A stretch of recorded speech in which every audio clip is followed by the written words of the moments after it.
భూమి మీద తన దూతల చేత ఆయన ప్రొటెక్షన్ ఇస్తూ తన శత్రువుల యొక్క మనసు మార్చి వీళ్ళారా ఎంత అద్భుతంగా నిన్ను కాపాడుతానని వాగ్దానం చేసినటువంటి ఆ దేవుడు వీళ్ళారా యాకోబు జీవితంలో ఎంత గొప్ప అద్భుతమైన కాపుదల ఉంచాడో మనం పరిశీలించి చూసినట్లయితే వీళ్ళారా ఎవరు ఈ కాపుదలను అనుభవిస్తారటంటే 33వ కీర్తనలో మనం పరిశీలించి చూసినట్లయితే 21వ వచనం అనుకుంటాను ప్రియులారా, 23వ వచనము, యెహోవా భక్తులారా మీరందరూ ఆయనను ప్రేమించండి, యెహోవా విశ్వాసులనే కాపాడుతాడు.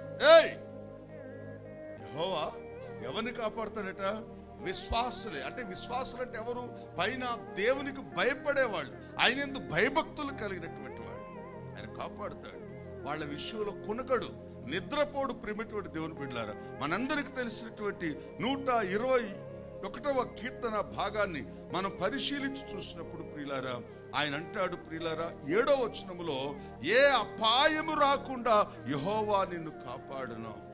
ఏశావు ద్వారా ఎంతో అపాయం ఉంది, ఎంతో కీడు ఉంది, ఎంతో నష్టం ఉంది, కానీ దేవుడు వాగ్దానం చేస్తున్నాడు, యాకోబు నేనే నిన్ను కాపాడుతాను. దానికి 2వ పాదాన్ని మనం పరిశీలించినట్లయితే, ఆయన నీ ప్రాణాన్ని కూడా కాపాడుతాడు. ఏశావు అన్నాడు వాడు ప్రాణం తీయాల్సిందే, దేవుని స్తోత్రం. కానీ దేవుడు అనుకున్నాడు ఇంపాసిబుల్.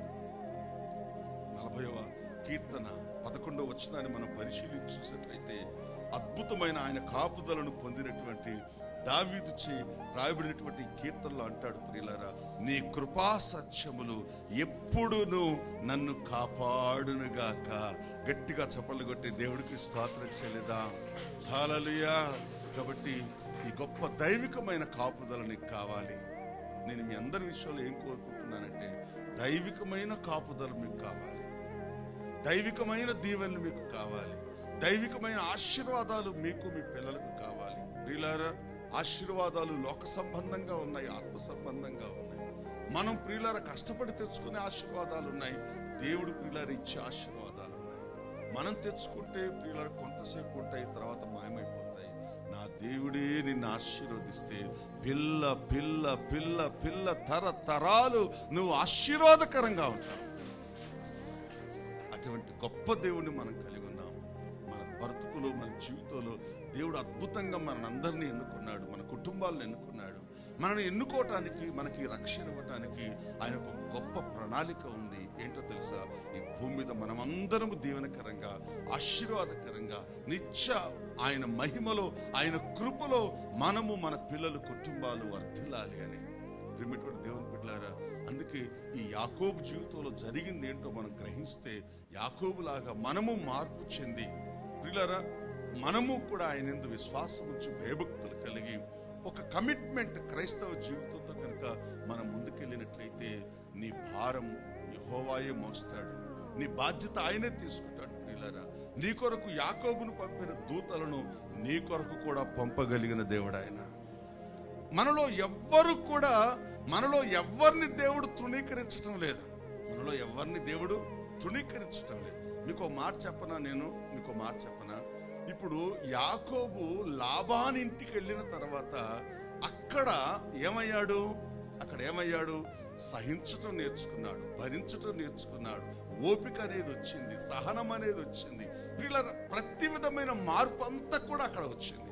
అలాగే ప్రియులారా, దేవుడు నిన్ను నన్ను మోసగాడిగా ఉన్నప్పుడు, దైవ విరోధమైనటువంటి కార్యాలలో మనం ఉన్నప్పుడు, మనము కూడా మార్పు చెంది, మారు మనస్సు పొంది దేవుని యొక్క ఆశీర్వాదాలు స్వతంత్రించుకోవటానికి దేవుడు ఈ పట్టణంలో ఈ ఇంటికి నేను నడిపించాడు. దేవుని స్తోత్రం కలుగును. నువ్వు వాక్యం విన్నప్పుడు, నువ్వు వాక్యాన్ని గ్రహించినప్పుడు ప్రియులారా, యాకోబు ఎలాగ నలపబడ్డాడో ఇక్కడ ప్రియులారా లాబాను లేడు, కానీ దేవుని వాక్యం చేత ఆ పనిని దేవుడు జరిగిస్తా ఉన్నాడు. నువ్వు నలిగితే ఆశ్రయించబడతావు, నువ్వు నలిగితే దీవించబడతావు, నువ్వు ప్రియులారా అరుగుతే అభివృద్ధిలోనికి వస్తావు. దాని ద్వారా ఏమవుతుందో తెలుసా? దేవుడు తన అగ్ని లాంటి వాక్యం చేత, శుద్ధి లాంటి వాక్యం చేత నిన్ను బాత్తా ఉన్నాడు. అయితే లాబాను ఇంట్లో నుంచి యాకోబు తప్పించుకొని పోలేదు. అలాగే దేవుడు వాక్యం నీ కొరకు వచ్చినప్పుడు దాన్ని తప్పించుకో మాకు దయచేసి. దాన్ని నీ హృదయంలోనికి స్వీకరించు, నీ మనస్సులోనికి స్వీకరించు. నా దేవుడా, నా గొప్ప దేవుడా, నా కొరకే నువ్వు మాట్లాడుతున్నావు నాయనా. నీ మాటను బట్టి నా బ్రతుకు మార్చుకుంటాను, మనసు మార్చుకుంటాను, నా పద్ధతులు మార్చుకుంటాను. అది ఏదేమైనా సరే నేను నీ లేఖనాలకు అనుకూలంగా నా జీవితంలో ఎన్నో మార్పులు చేసుకోవటానికి నేను సిద్ధపడతానని పిల్లరా మనం అనుకున్నట్లయితే అదే అనుభవాన్ని, యాకోబు పొందిన అనుభూతిని దేవుడు నువ్వు ఉన్నటువంటి ఈ సంఘంలో నీకు అనుగ్రహించగలిగిన దేవుని స్తోత్రం కలిగిన గాక. హల్లెలూయా.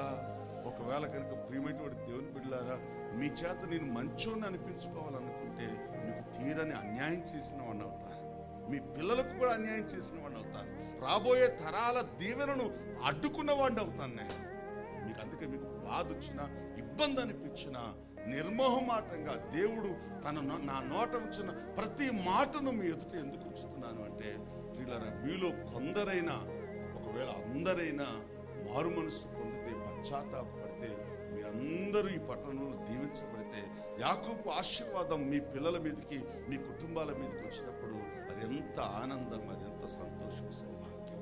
మొదటగా కొంచెం ఇబ్బందిగానే ఉంటుంది, కానీ ఆ తర్వాత ఆ సమాధానం, ఆ సౌభాగ్యం మన మీదకి వచ్చినప్పుడు మనం ఎంతో ఆదరణ, నెమ్మది పొందుతాం. ప్రియమైన అందుకే నిన్ను ఇరుకు మార్గంలోకి తీసుకొచ్చాడు దేవుడు. ఆయన యేసయ్య చెప్పాడు, చాలా మంది ఈ మార్గంలోకి రావాలని అనుకుంటారు, కానీ కొందరే వస్తారన్నాడు.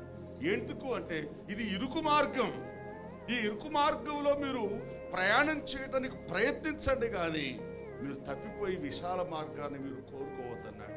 ఎందుకు ఈ ఇరుకు మార్గంలోంచి నేను నడిపించాలనుకుంటున్నాడు అంటే, అక్కడ మన మారు మనసు ఉంది, మన పశ్చాత్తాపం ఉంది, మనలో ప్రియులారా అనేకమైనటువంటి అవలక్షణాలన్నీ తొలగిపోయి నిజమైన భక్తిని స్థాపించాలని, నిజమైన నీతిని స్థాపించాలని ప్రభువు నీ కొరకు, ప్రియులారా, ఆ దినం యాకోబు కొరకు ఎంత ప్రయాసపడ్డాడో ఈ కాలంలో దేవుడు నీ కొరకు, నీ కుటుంబం కొరకు, నీ పిల్లల కొరకు అంతగా ప్రయాసపడి నీతో మాట్లాడుతున్నాడు. ఆయన స్వీకరించు వాక్యాన్ని, అంగీకరించు వాక్యాన్ని. నువ్వు విన్న వాక్యాన్ని బట్టి సంతోషించండి. మీరు విన్న వాక్యమును బట్టి ప్రియులారా బాధపడకండి, నొచ్చుకోకండి, సేవకుని మీద అలగకండి, దేవుని మీద అలగకండి. అది మనకు ఆశీర్వాదకరం కాదు. ప్రియులారా, ఓర్చుకుందాం. వాక్యం నిన్ను సరిచేస్తున్నప్పుడు నువ్వు సరిచేయబడు. వాక్యం నీ దగ్గరకు వచ్చినప్పుడు అది కొంచెం బాధ కలిగించినా పర్వాలేదు, ప్రియులారా, దాన్ని హత్తుకో.